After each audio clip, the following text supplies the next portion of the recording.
He's trying to connect with them, draw them out. And I think that's exactly what's happening here.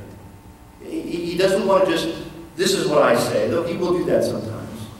He wants to use another route to pull them in and get them thinking about their own actions in light of categories that they already understand about ritual purity and ritual impurity. So I think that's motivating the methodology of Haggai at this point. He's taking a little bit circuitous route to get to his point. The question in verse 12 is about the transferability of holiness. Okay, so you need to kind of picture this in your mind. A man is carrying holy meat in the fold of his garment. This is meat that has been set aside, that has been sacrificed, or that has been given to the priests and the Levites for their consumption, or is going to be used in a special ritual, or it is going to be used to sacrifice to the Lord. Whatever the reality, however it got that way, or whatever its intention is, it is holy meat. He's got it in the fold of his garment, and what he wants to do is he wants to make other things holy. So he's going to take his garment and he's going to touch the bread with the fold of his garment, cooked food, wine, oil, anything else. Will those things become holy? Will the holiness of his meat transfer to these other items? Okay. I wonder if the priests were looking for a little more complicated of a theological debate, because the answer here is pretty easy. It's pretty easy. Holiness in this capacity does not transfer over to something else. If you take an item that's holy and touch it to something that's not holy, it doesn't make that unholy thing holy. Okay, that's the principle, that's the ritual principle of the transferability of holiness. It does not typically transfer. Before you, let me give you one verse that seems to contradict this, but it really doesn't. Leviticus, I hope I have the right one here, Leviticus 6:27, anyone who touches its flesh, the flesh of this consecrated food, will become consecrated, and when any of its blood splashes on a garment in a holy place, you shall wash what was splashed on it, because it will become holy. But he says anyone who touches the meat will become consecrated. Now, that is not the rule. That's an exception to the rule there in Leviticus chapter 6:27. He's basically saying that if you're in this situation and you touch the holy meat or you consume the holy meat, that holiness will transfer to you. But that is an exception. What Haggai is saying here, you got holy meat and I touch the bread and the oil and the wine and everything else, will it transfer? And they say, how often do you see theologians offer a one-word response? They say, no. Haggai, is this it? I mean, we were expecting a good, knockdown, drag-out theological debate here. Is that the best you got? They say no. I very infrequently give one-word answers. Oh, maybe at home I do. I don't know. Anyway, at least in theological debates. So they say no. Holiness does not transfer in these ritualistic ways that they're talking about. Verse 13 is going to give the opposite. And you're probably sitting there thinking, what in the world does this have to do with anything? That's exactly what Haggai wants you to think. We'll get to it. Verse 13, then Haggai said, okay, if one who is unclean from a corpse touches any of these, will the latter become unclean? And the priest answered and said, it will become unclean. This is the opposite side. Now, I think it's interesting that Haggai uses a corpse, because there were other things, there were other maladies or infections for which you would be unclean, but sometimes you didn't know if you're unclean. You have to go to the priest and they have to look at it, and it's very detailed there in Leviticus. I'll let you read that out on your own. Read that on your own. It's actually kind of disgusting, some of it. The priest has to inspect the sore or the scab or the infection to see if you can be clean or if you're unclean. It's kind of disgusting. It's outside of our frame of reference unless you're in the medical field, frankly. So he doesn't use that, because those are kind of ambiguous issues. He uses a corpse. Corpse, dead. Dead, unclean. Okay, there's no ambiguity here. Okay, so a guy touches the corpse, and he says touches any of these things, any of these other things. Will those things become unclean because of its contact with the corpse?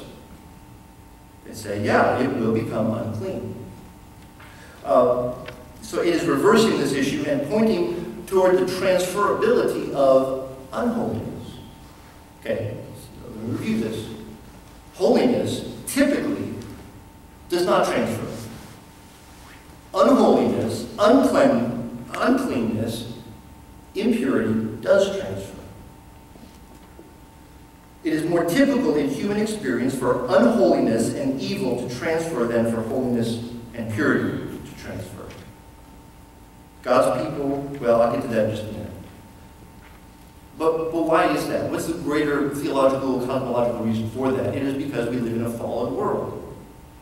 It is easy for uncleanness to transfer than holiness. This world is conducive to the spread of unholiness because it is a fallen world. That's not a pejorative condemnation on this world. That's just the reality that I think we're all familiar with. We live in a world that is conducive to the spread and transfer of unholiness.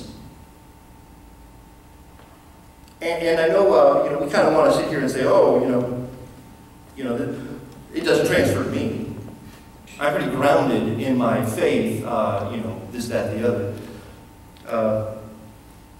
I remember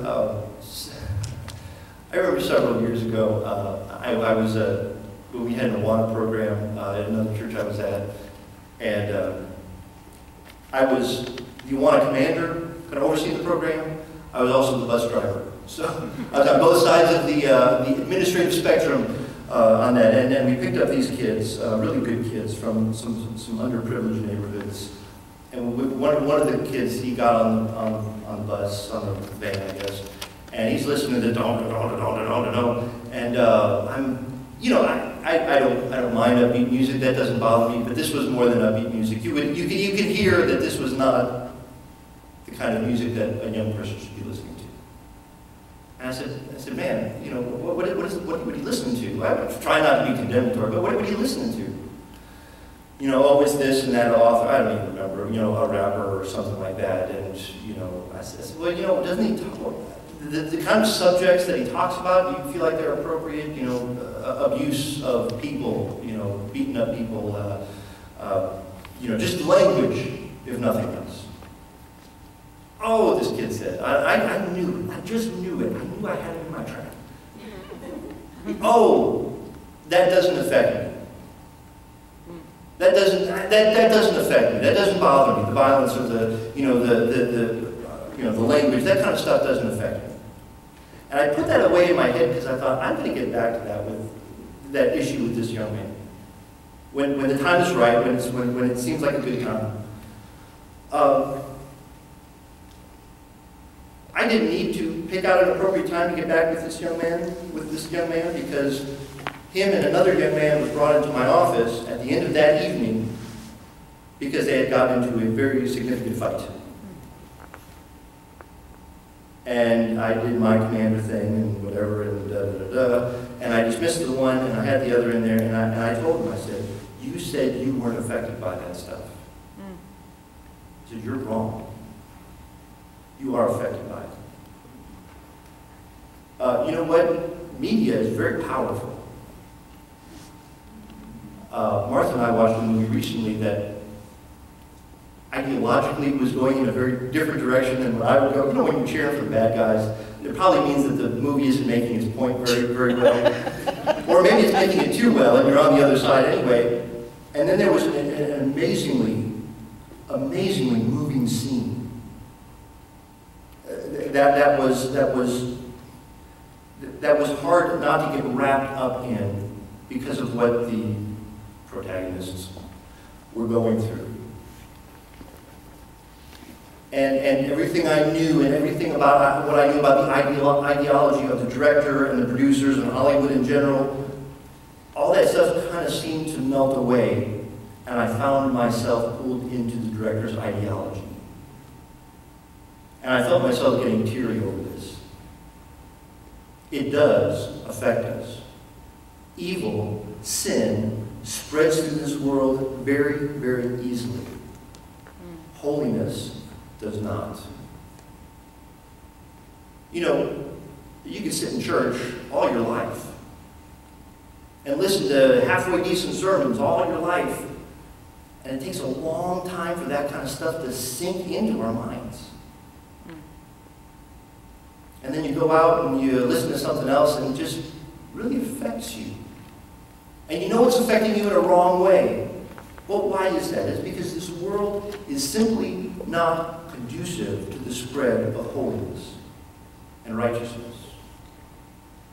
And I think the sooner we understand that, I think it will bring a lot of clarity to our struggles. You know, why are the people that are in my lives and trying to share the gospel with them, why do they fight me? Well, it's because that's what this world does. It fights holiness. It fights the spread of purity and righteousness. Why do I struggle with purity and righteousness so much? It is because I am part of this world system, and I fight against the holiness and purity in my own life. I'm so glad that Paul wrote Romans, and now I think it's chapter 6, where he says, you know, I want to do this. I know that's the right thing to do. I can't do it. This is a legitimate struggle. Why am I struggling with this? It is because this world is not conducive to the easy spread of holiness. I'm fighting against the sin nature, against the propensity, the desire to sin in my own being, let alone with those that I come into contact with.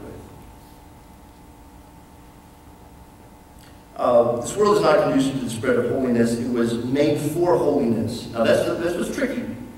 It was made for holiness, for the glorification of God. It will get back to that ideal at some point in the future. It will take the eschatological intrusion of the Son of God to make that happen. It will take the shaking of the nations to reorient this world order to serve God the way it was intended to. In fact, at some point, God is going to wipe the whole thing out and recreate, as we see in Revelation chapter 21, 22. And at that point, this world will be conducive to the spread of holiness again, but it is not that way now. Humankind, we rebelled, we sinned, we rebelled against God's ways, and therefore creation fell into a state of decay and spiritual death. We are fighting that decay and spiritual death on an ongoing basis. I like what John MacArthur said. He said, we're not fallen, we're falling. We are plummeting from God's ideal. We are plummeting into the abyss of hell. And by God's grace, we have been saved through faith to serve Him during this age. But we are plummeting. And we shouldn't be frustrated. You know, if we're looking for peace and fulfillment, if we're looking for just, you know, the holiday spirit to just permeate everybody permanently and everything's going to be wonderful, I think we tend to be a little naive about what's going to happen in this world. Well, let's just pretending that evangelism will just happen automatically. Or that people will just start getting better. Let's stop pretending that kids are going to turn out well just because they were raised in church. And somehow the fact that they were raised in a Christian home, that holiness is going to stay with them and they won't be stained by the world. Well, guess what? It's a lot easier for them to be stained by the world than it is for them to retain their holiness. This world is not conducive to the spread of holiness. It's conducive to the spread of unrighteousness. Let's not think that even we as mature Christians don't think that popular media does not affect us. Evil infiltrates into the tightest spaces of our lives. And isolation isn't the solution. It doesn't mean, oh, we need to get away from everything, some kind of monastic thing or some kind of desert.